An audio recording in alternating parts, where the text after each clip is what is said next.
Hi YouTube, it's Warfare Daily here, back with another World of Tanks Blitz video. And in today's video, we are going to be playing the AMX M4 Tier 7 French heavy tank. I actually did a review on the ARL 44, so yeah, now I got this tank. It didn't take me too long. So I guess this tank does actually share a lot of characteristics with the ARL 44. So you know, you'll probably be familiar with the game style. It actually has the same guns, which is a terrific gun, by the way, really good. And you still have that gun with this tank.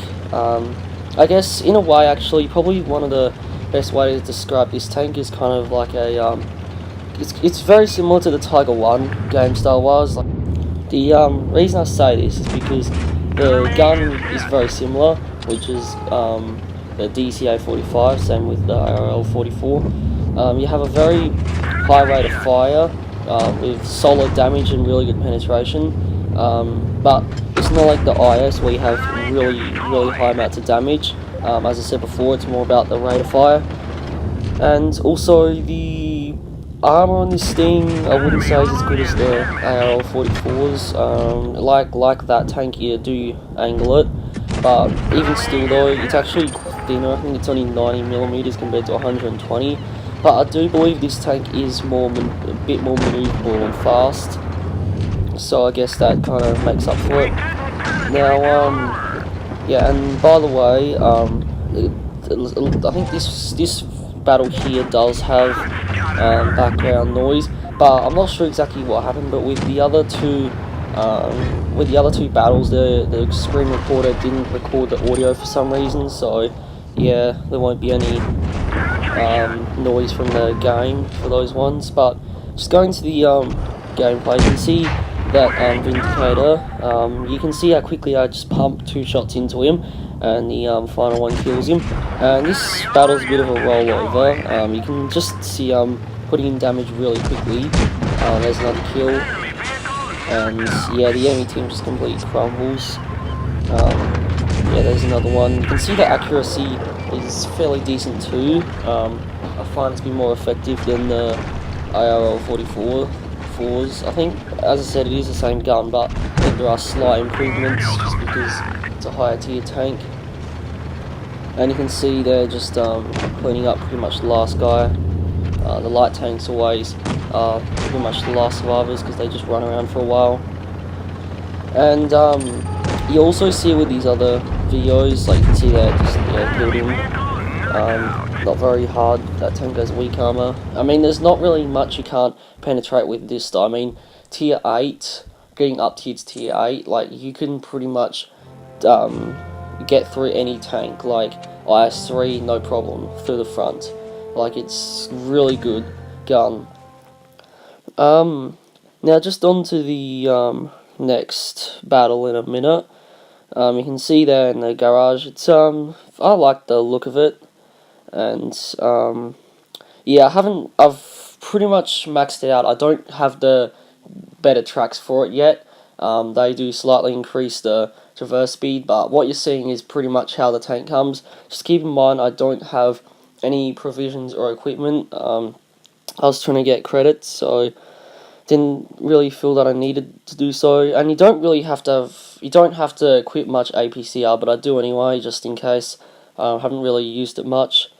Onto the yeah, this is the next battle, and I believe this one here, you get to see a bit of flanking, I guess, with this tank, because as I said, it is kind of like a heavy medium. It doesn't have a lot of heavy armor, but it just makes up for it in speed. So you'll see, I start off just by going the way that I usually do to get to an engagement, but they don't show up there. So what I do is actually flank them, and you'll see in a moment, like, the amount of damage you can put into lower tier tanks. I mean, there's a poor old Hellcat that tries to take me on. He really doesn't have much of a chance against this gun. And also, I mean, obviously, being tier 7 tank, it has more health as well, so another advantage. One thing I've found is that the tier 7 heavies, like, they seem to have a pretty similar amount of health to the tier 8 heavies. I'm not sure why that is, but it just seems to be the way. So yeah, you can see the Hellcat there, put one shot into him. I think it was scouting or flanking, I'm not sure what it was doing, but yeah, and then I peek over. Doing a bit of hull down action here, so keeping the hull below the hill and sticking my turret out. Turret, I don't know exactly how tough the turret is, but I think it's tougher. And if you angle this tank though, you will get bounces. Flat, not so much, but if you angle it, you will get bounces. You can see the Hellcat, he does put a shot into me. I just quickly fired a retaliation shot. And you can see there, straight through the turret. Yeah, no problem. And as I said before, like, it's really, you can bully low tier tanks a lot. Like, they'll really struggle against you. You can see there the final kill shot. He only got one shot back into me. And you can see there's a KV-1S here. Now, this is a really lousy shot. Like, this is a pretty dumb shot. See there, yeah, I'm not sure. I just completely mistimed that. Hit the ledge. There's a T-43 there. He does put some shots into me. Because I could have charged down and killed the KV-1S, but I was too worried about getting hit from the left, so I didn't want to do that. Anyway, I managed to shoot through the gap, which proves the accuracy point. You can see that I got a bounce just then. I was angled just then, so I mean, yeah, as I said, you will get bounces if you do that. And I checked over there, and there wasn't anyone over there to shoot me, so I pushed up on the T-43 along with a few other people. He is the same tier as me, but you know, there's a few of us, so just got to clear them out as quickly as possible when you get opportunities like this. And you can see there, like, I mean, there's no problem even when he's angled like that. Although he is way over angled, but there's still no way I can pretty much bounce. I don't get the kill because the KV2 gets in the way and he gets killed, but that's okay. Actually, I haven't really spoken about this before, but one tank that I find particularly overpowered is actually the KV2. Now, I know some of you may disagree with that, but it's just because of the amount of damage it does. Like, its gun is like really high tier standard if you think about it, like damage wise, and it just one shot kills you every time. Like, if you're a tier 5, even at tier 6, you still get one shotted. Now, I can see that VK30. Now, I do surprisingly, I mean, his front plate was angled, but I do unfortunately bounce off that. Doesn't happen very often, but you know, one-off thing. And final enemy goes down. That was the MT-25, which again, you know, light tank. Of course, is the last survivor. Yeah, there's not a whole lot to be said about this tank. It's just like a better version of the ARL-44. I wouldn't say it's quite as good as the Tiger 1, but yeah, it's on league with it though. It's not much behind it. On to the next map. It's the Winter Malyovka or something. I'm not sure about some Russian name, I'm guessing. So yeah, once again, tier 7, tier 6 match, which is good. I mean, it's okay versus tier 8 though. I'm okay with that. So yeah, just pushing on the right side towards the cap. Someone on our team actually said to capture the base, and that's not a good idea. You shouldn't do that at the start of a game. So yeah, just pushing up. There's two KV2s there, which is basically a destruction combo. And another tank that I find to be quite, I guess you could say, OP is the Helsing HQ, or just Helsing, whatever you want to call it. Yeah, it's just because of the fact that it has two barrels, each gun doing like 250 damage. It's just so much damage it's outputting, and it actually has, I mean, it's called a tank destroyer, but really it's a medium tank. So yeah, you basically play it as a medium tank. Now you can see there, like, look at that shot. That's just really good accuracy with this gun.